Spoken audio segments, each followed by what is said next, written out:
maybe. First of all, Samson. Yeah. I'm Binster. No problem. Just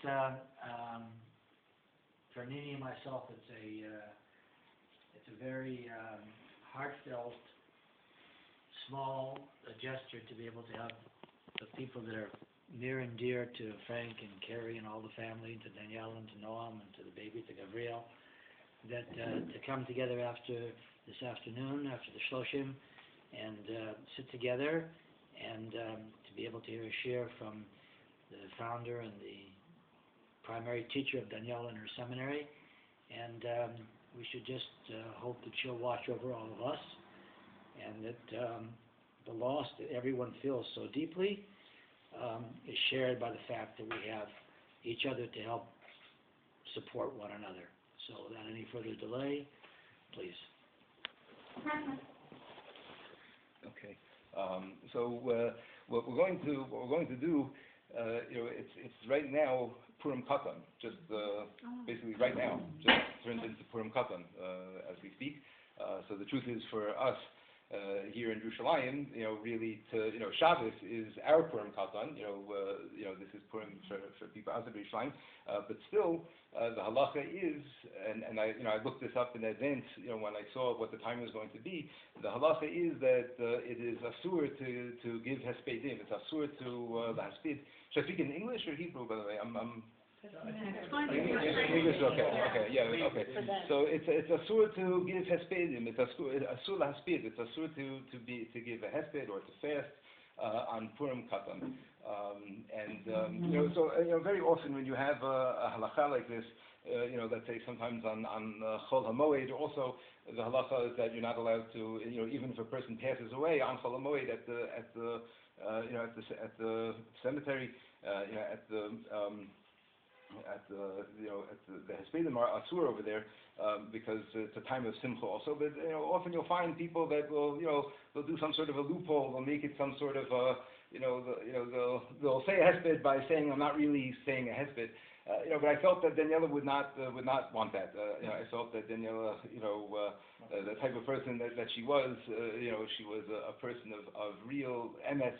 I just looked up, it was so interesting, just this morning I saw this, her namesake, Daniel Hanavi. Daniel Hanavi, right towards the beginning of Sefer Daniel, so it describes, the way that he dealt. He was taken to the king's palace over there in order to be one of the advisors to the king, and they would bring them food all the time. And Daniel refused to eat the food. He wouldn't eat the food because it was not kosher. So, but the language that it says when Daniel says that he's not going to eat the food, it says Vivakesh misara sarisim asher lo yitgael.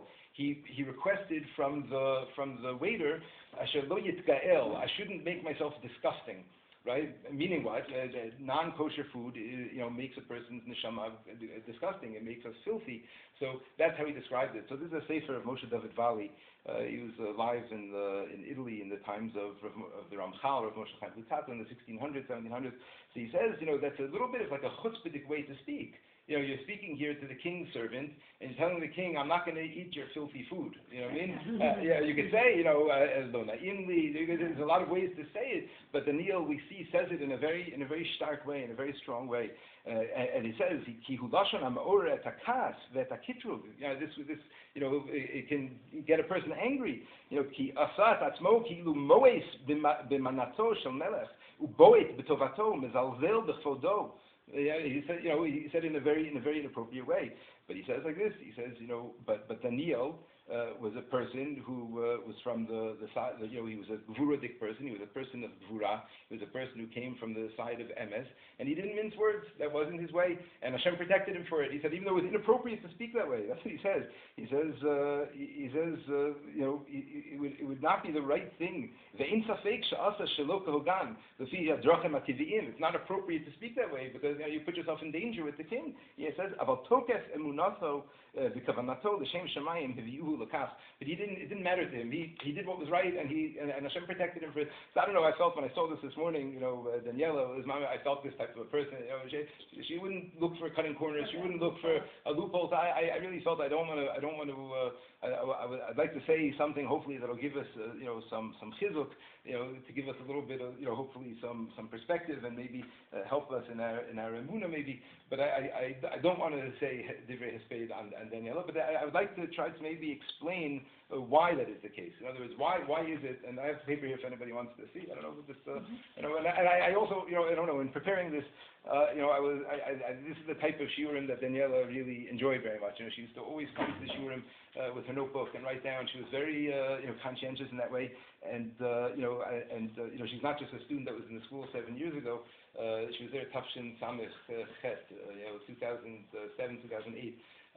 But I kept up with her, over time, and I from time to time give shiurim online to the students on Skype, or Google chats and these types of things, and she would always be there. She would always be, tuned in with her notebooks and always there. So I don't know. I prepared, a brief, a little bit of a halacha shiur of I think of an interesting topic.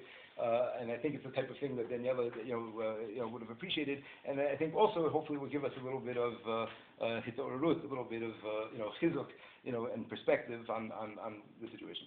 Okay, so we have a very interesting thing. We're in Purim Katan now, right? So what is Purim Katan? Why is this a day that we don't say Tafnan? It's day Mincha, there's no Tafnan, and tomorrow, we don't say Tafnan. There's like some happiness to the day, but at the same time, it's not Purim, right? Purim is really next month. So what is this Purim Katan? So first to understand a little bit why are there two Adars, and once there are two Adars, why is Purim in the second one? So just these are some basic things, people may be familiar with these, but just to give us just, the background. So the way it works like this, why the cloud do we have a second Adar? Why do we do 2 months at all? So this, most people are familiar, because we follow a double system. We follow the sun and the moon, right? For the months of the year, we follow the Yareach, we follow the moon. And Rosh Chodesh and all of our Chagim, that's all based on the moon. However, when it comes to the sun, there's one pasuk in the Torah that tells us that we need the sun, and that is for Chag Pesach. The Torah tells us that Chag Pesach has to be b'Chodesh HaAviv, in the springtime, right? Which the Gemara understands to mean following the spring equinox, the day when the night and day are the same time. That officially begins the tkufa of the spring, the Chodesh HaAviv. So if we would only have a lunar system, if we would only have a system that followed the Yareach, so every year we lose 11 days from the sun system, and it wouldn't be long before we would have Pesach in the winter time, and that would now be a stira to the pasuk. It needs to be in the springtime. So the Muslims don't do this. Right? In Islam, they follow the lunar calendar, and Ramadan every year moves, and it could be in the summer, it could be in the winter, right? But right? But we don't do that. So we in order to always keep Pesach in the Aviv, in the spring, so we have to, from time to time, the way it works out, the 3 times in 7 years, so we have to put in this extra month in order to push it off. Now, that also explains to us why Dafka Adar, because Adar is the last month before Pesach, right? Now, there's the whole point of the adjustment, the whole point of the pushing it off is to push off Pesach. So we're going to do that in Adar, and we'll see soon that sometimes they even did it in Adar itself. Sometimes they only decided within Adar that they realized, oh boy, if we don't make another month, Pesach is going to come out too early this year. And sometimes they would make another Adar in Adar, and then the Gemara has questions, well, what happens if you already made Purim once? Do you do it again? Right? Which one counts? So we'll talk about that in one moment. But this is the thing. So we make an extra Adar in order to make Nisan later, in order for Pesach to be in the Aviv. Okay, but now the question becomes, why don't we make Purim in the first Adar? Especially because we know there's a concept of, we always try to be makdim, things that are good.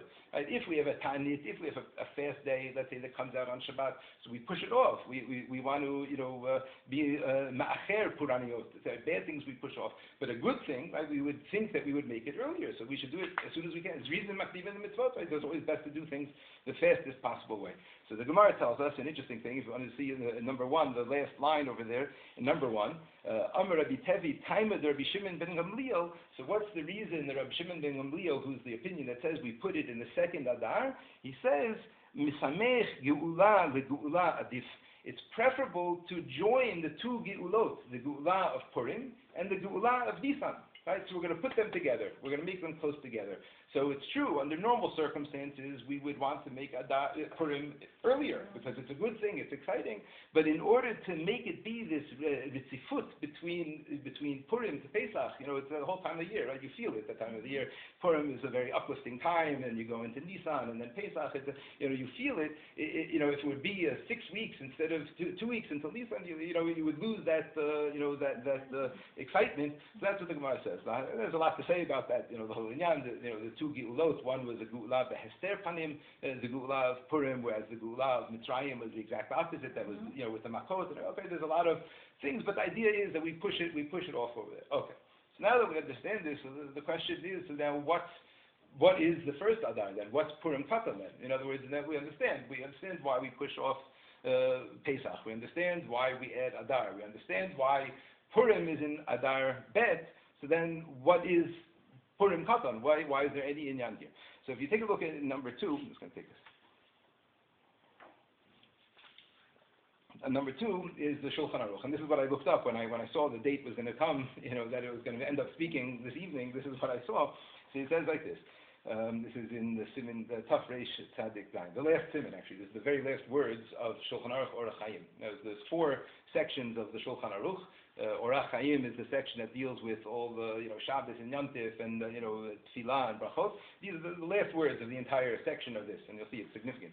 Yom Yud Daled V'Tet Vav Sheba'adar Rishon, right, the 14th and the 15th, right now. Ein noflim al pneihem. We don't say tachnun in tefillah, right? And that's even today by mincha. We didn't even the mincha before. Ve'ein omrim mizmor ya'ancha Hashem b'yom tzara. We don't say this tefillah in davening, towards the end of davening, because it's lam netzeach, because it's talking about tzarot. Va'asur behesped v'tainit. It's asur to say hespedim. Achshav, it became asur, and you're not allowed to fast. But if something bad happens to a person, Rahman al-Litzman, or community, something, a person wants to fast to do tshuva, it's asur to do that now. Okay. However, any other aspect of Purim we don't have over here. Okay. That's the first opinion. V'yesh omrim, another opinion that's good for Purim. That's what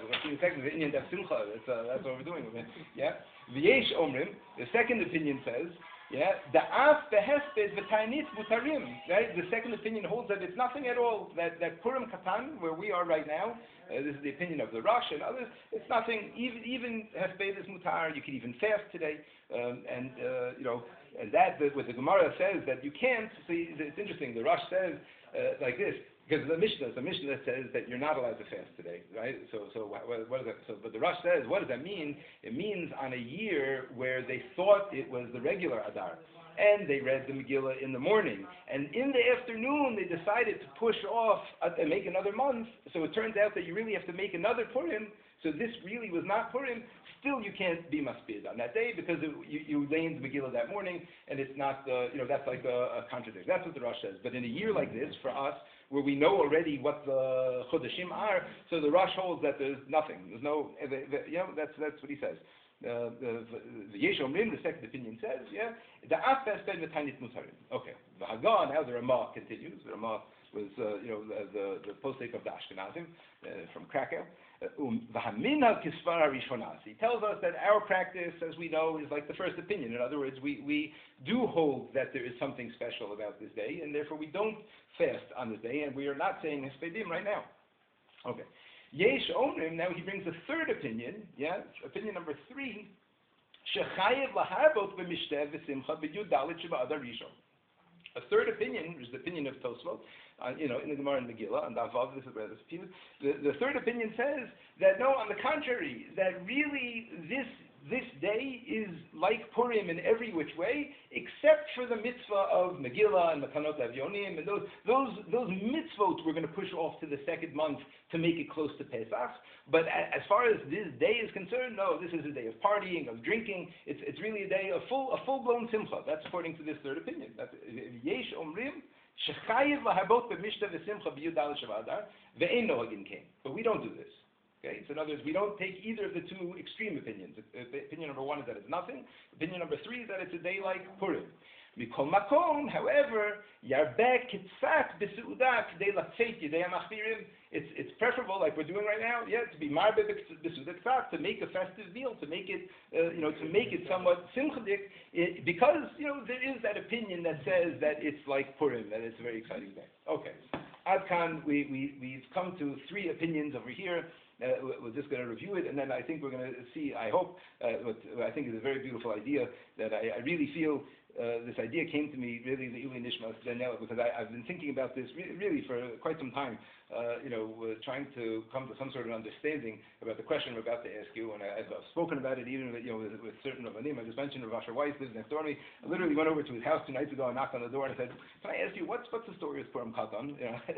And I think I have a thought that I really, to me gave me I think a powerful thought. So we kind of like this. We have three opinions. Okay, again, opinion number one is that really Adar Rishon is nothing. It's an extra month that we just put in there to push off Pesach, and Yudalit and Tetvav are like any other day. You fast, you can do anything you want. Yeah.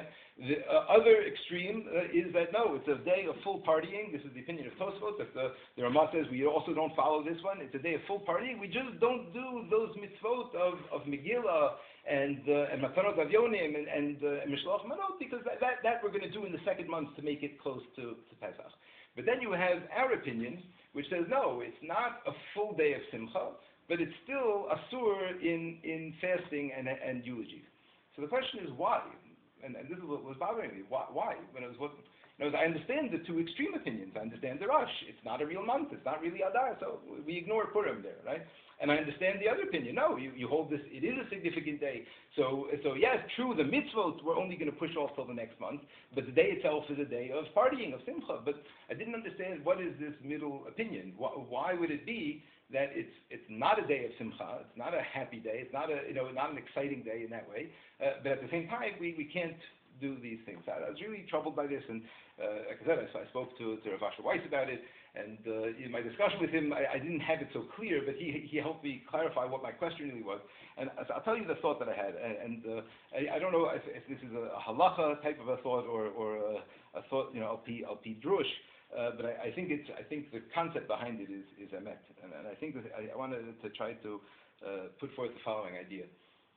Even if you'll tell me that it's not a day of celebration, right? Because it's not the real Adar. The real Adar is Adar Bet and Purim. That's the day of real celebration. Yeah, but how could you fast when you're looking at the calendar and you see it's Yud Daled Adar? This is the day of V'nahafochu. This is the day that Hashem showed us. V'anochi haster panim. I'm going to hide my face from you. But really, it's all good. Really, it's all for the best. Everything is for the best.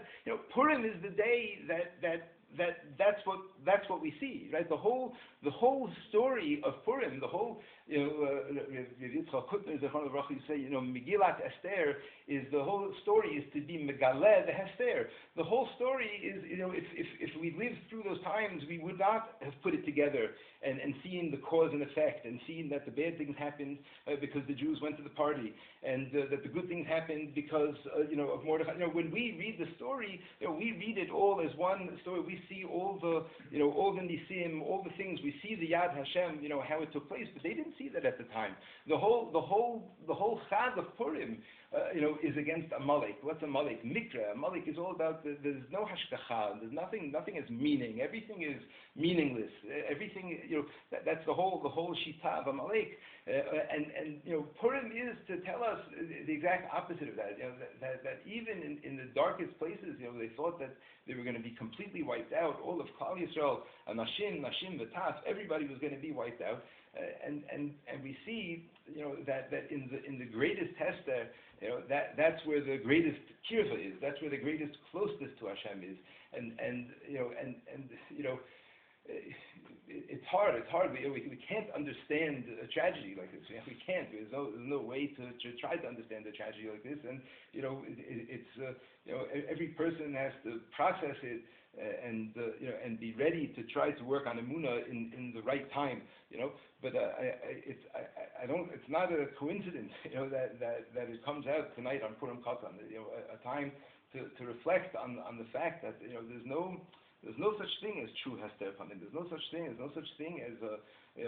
a meaningless tragedy. There's no such thing as something that Hashem is leaving chas v'shalom to mikre, to happen. It just is. So again, so we don't celebrate Purim Katan. We don't celebrate the day. We're not going to make it into a day of partying because really the ikar is the second Adar, and that's what Purim is.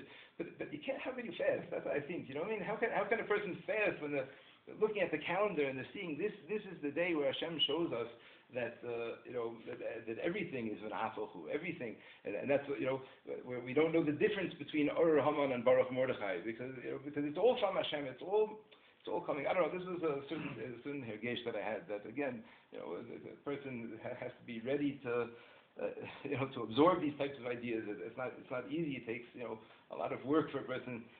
But I think this is really the fundamentals of emunah that we have is that this meser of Purim Katan that Hashem is working behind the scenes. Is working behind the scenes, and even when it's difficult to see. And I just think it's interesting, that if you just look at the end of number 2, and we'll finish with this thought. It says, "Mikol makom," like we saw, "Yarbek tzat b'seuda kedei latzeit yedei machmirim." We should make a little bit extra of a meal. And then what does he finish with? And this is interesting. The Ramah finishes. This is the last words of the entire Shulchan Aruch of Orach Chaim. "V'tov leiv mishtet tamid." Very cryptic. A lot of Svarim write about this. Why is he finishing with this? Very funny. The Tov Leiv Mishnet Tamid. This is the end of the Shulchan Aruch, too. Of Chelek Orach Chaim, yeah. The first, yeah. Wow. This is the last word. כן, מסיים בדבר טוב, כן, אומרים ככה, מסיים בדבר טוב, מה שמאוד מעניין גם, שההלכה הראשונה שמביא הרמ"א בשולחן ערוך, הוא שיוויתי השם לנגדי תמיד. אז מדברים על זה הרבה, שמתחיל בתמיד ומסיים בתמיד. מה? כן, ודאי, כן, בדיוק. This proves that the Ramah was not a litva. Very nice. So I don't know. I just thought it's interesting. He finishes. It's a pasuk in Mishlei. He's quoting a pasuk in Mishlei. I thought maybe again. I don't know if this is what he meant. But I'm just saying to understand it al pi drush, and especially I'm saying for us, to give us a little bit of a chizuk, a little bit of a nechama. A person with this perspective, that tov leiv mishtet tamid. A person again, in Olam Hazeh, I've been speaking a lot about this with my students. I've been giving a lot of shiurim lately on emunah and these types of things. A lot of people are very, very troubled, by this. And the same week, another student of ours lost her father, also, at a relatively young age. And we've been working a lot on, these ideas of, but this is really what he finished. Tov leiv mishtet tamid. A person who, appreciates and recognizes and internalizes and lives their life with the recognition that Hashem is running the world, and Hashem doesn't forsake us, and He doesn't make mistakes, and He doesn't, so it's a lifelong avodah to work here. But the outcome is that tov leiv mishtet tamid. A person is happy. A person feels, hashlech al Hashem yavcha v'hu yichal kalecha. A person puts their load on Hashem, and Hashem carries them. Anyway, I don't know, that was my feeling. I feel that Be'ezrat Hashem, it should be the Yili Nishmat, Daniella Shayna, Bas Yehoshua Falik, and really be an Yili for her neshama, as close for her neshama, mispalel all the time, for her parents, and for Noam and Gabriel Menachem, and for everybody that knew her, that we should, we should have a nechama, a sense of nechama, and B, to grow from the experience in some way, and to take something, to take inspiration from Daniella in some way, and to Be'ezrat Hashem, in her zechut to grow. And, Amen. Amen.